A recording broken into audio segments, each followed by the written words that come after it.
Welcome to ESG Insights, a limited podcast series brought to you by Michael Best.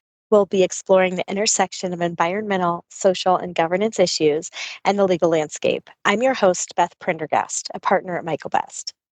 So today we have Kevin Timken with us. Kevin, thanks so much for joining us for the podcast. We're happy to have you here today. Sure. Thanks for having me. Yeah. Kevin, can you tell us a little bit about your role in the ESG space? I represent public companies. I've represented public companies for about 22 years.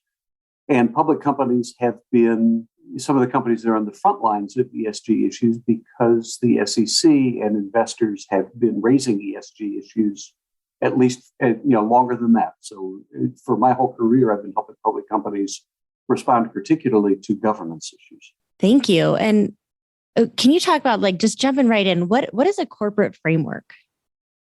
Yeah, it's an interesting distinction because a framework I generally think of, and I think generally people think of, as a set of principles and guidance for how a report is structured, compared to standards, which are specific, detailed requirements for what is reported. So the framework is, what are we going to talk about, and how are we going to talk about it, and the standards are really the detail.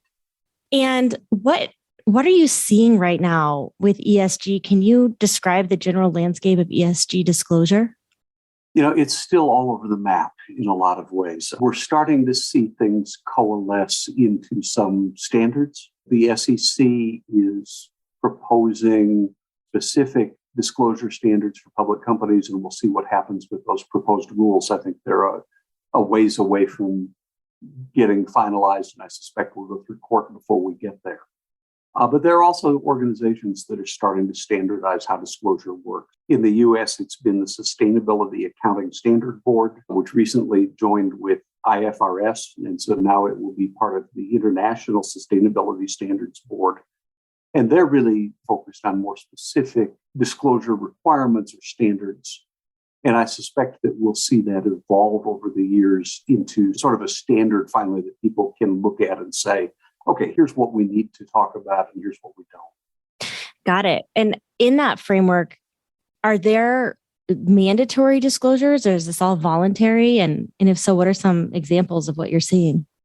So there have been mandatory disclosure requirements for a long time. And I think it's important to remember that ESG isn't a thing. It itself is a framework for describing a bunch of things. So in terms of environmental issues, for instance, public companies have had a heightened disclosure standard for environmental litigation for at least the last 20 years. The SEC rules on disclosing legal proceedings have a special section that requires additional disclosure about environmental litigation. Additionally, for public companies, particularly after Enron and Sarbanes-Oxley, there have been specific disclosure requirements for governance issues, conflicts of interest, related party transactions. More recently, we have seen additional disclosures about executive compensation and pay ratio disclosure so that the public can see, what's the ratio between the CEO's salary and that of the average employee in the company. All of those things have been mandatory now for some time, and we're seeing more and more of them coming from the SEC under the current administration. Wow. And I know that some ESG-related disclosures are triggered only if the disclosure is material to the company. What is materiality in that context? So materiality really has always been the cornerstone of securities disclosure. And there are various formulations of what that means, but generally it is what information would be material to the reasonably prudent investor. That really is how securities disclosure has always worked since the Securities Act of 1933 and probably before. There's an interesting court case, Thurgood Marshall talked about how it's also a filtering mechanism, right? That every bit of information isn't material. And so you use materiality to filter out what isn't material to a prudent investor. And one formulation that I think has stuck is when you're looking at any particular piece of information, the question is, would this piece of information change the total mix of information available to the investor? In other words, would this piece of information change the way that a potential investor thinks about the investment?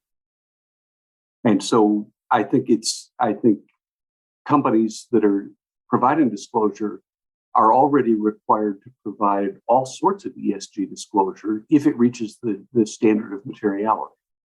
One example that I can think of is that companies that are in the cryptocurrency mining space probably should be thinking very carefully about whether energy costs and the contribution to climate change are material to investors, because I suspect they probably are. This is a really interesting kind of road where I know a lot of companies release sustainability reports and things like that. I imagine there's a walk that they need to walk in making sure that they're covering statements that are material, recognizing what's material and any sort of liability those statements might present for them. How common are these sorts of voluntary disclosure sustainability reports in light of the regulations? I think they're increasingly common. I don't have numbers. I looked at one source over the weekend that said that 90% of the world's largest companies are now publishing corporate social responsibility reports. I suspect those are largely focused on ESG issues. The issue that's coming is, I think the SEC has a sense that companies' CSR reports, corporate social responsibility reports, may not be entirely consistent with their SEC reports. And I think there's a focus at the SEC to companies saying, hey, look, if you're saying something in your CSR report, your SEC reports had better be consistent with that. I mean, that's not a new issue that companies need to be speaking consistently. But I think companies maybe have been using CSR reports to tout their own successes in a way that they're a little bit reluctant to do when it's securities disclosure. And I suspect that they're going to have to reconcile those. Right. And given that kind of increased scrutiny on these disclosures, why do you think companies increasingly voluntarily disclose ESG information? Well, I think it's branding, right? It's marketing, it's branding. You look at the companies that do it; it matters to them. I think it makes people feel better about what they're doing, and I think investors care. One of the sources that influences public companies is not only SEC rules, but institutional investors. And you can be absolutely sure that institutional investors like CalPERS or BlackRock are asking ESG questions and wanting that information. The other constituent group that is pushing for that, when I look at surveys from companies, is employees. It matters to employees that their companies are taking these issues seriously. And I think that has partly also led to, an increase in companies talking about those issues. With this increased voluntary disclosure, I imagine there's a number of frameworks that are popping up or maybe currently exist or have existed for a while to facilitate that, whether voluntary or the mandatory disclosures. What framework or frameworks exist for that? I think still, at least in the things that I have seen, it's still all over the map. Companies are doing it sometimes on their own. There are people who are trying to comply with or follow the Sustainability Accounting Standards Board requirements. But I think one of the real challenges over the next few years will be to see those start to standardize so that investors can really look at two different companies and make a fair comparison. With all of this evolution, what current developments or initiatives should people be keeping an eye on? Well, I think from a public company or securities perspective, there are two prongs to what the SEC is doing. The first is proscriptive rules about disclosure, and those are going to be difficult. Those are probably going to be litigated. The SEC has proposed them. I suspect we will see something at some point that companies will need to comply with, and that's one side of it. The other side of it is what I think of as sort of an anti-greenwashing perspective. The SEC is going to increasingly insist that if you say positive things about your ESG commitment, that those be accurately reflected in your SEC reports. One of the new sets of rules is for investment funds, mutual funds and investment companies.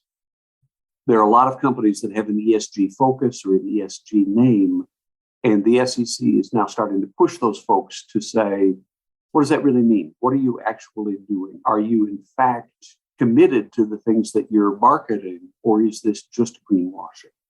And we're going to see, I think, that's going to be faster and less litigated than the prescriptive rules. I'm just imagining how difficult that must be for a company to be able to say, well, this is all the good that we're doing, and here's how we prove it, right? And to be able to support that in their SEC reports. And I understand that's kind of ties right back to the question of what frameworks are out there, and many are developing. What are you seeing? What are your thoughts? How can companies protect themselves when making disclosures? And how do they know that what they're saying is accurate and measurable? I think it really points out the need for something like the Sustainability Accounting Standards Board. I think those new IFRS or ISSB standards are going to be helpful to companies. I think companies currently are chasing standards that have been imposed by outfits like Institutional Shareholder Services, ISS, or Glass Lewis. And those are a little bit harder to follow as a company because you only sort of get to see them in retrospect. That's where the standards are coming from right now. And, historically, those have been far more governance than, the E or the S. But I think those types of organizations are moving more into the full ESG arena as well. Wow. Yeah. Lots of evolution. It's been around for a while, but it seems like it's all coming to, I don't know if it's ahead, but certainly picking up momentum. The wind is blowing, and hold on to your hats because the only thing we know is that it's going to change in the next few years.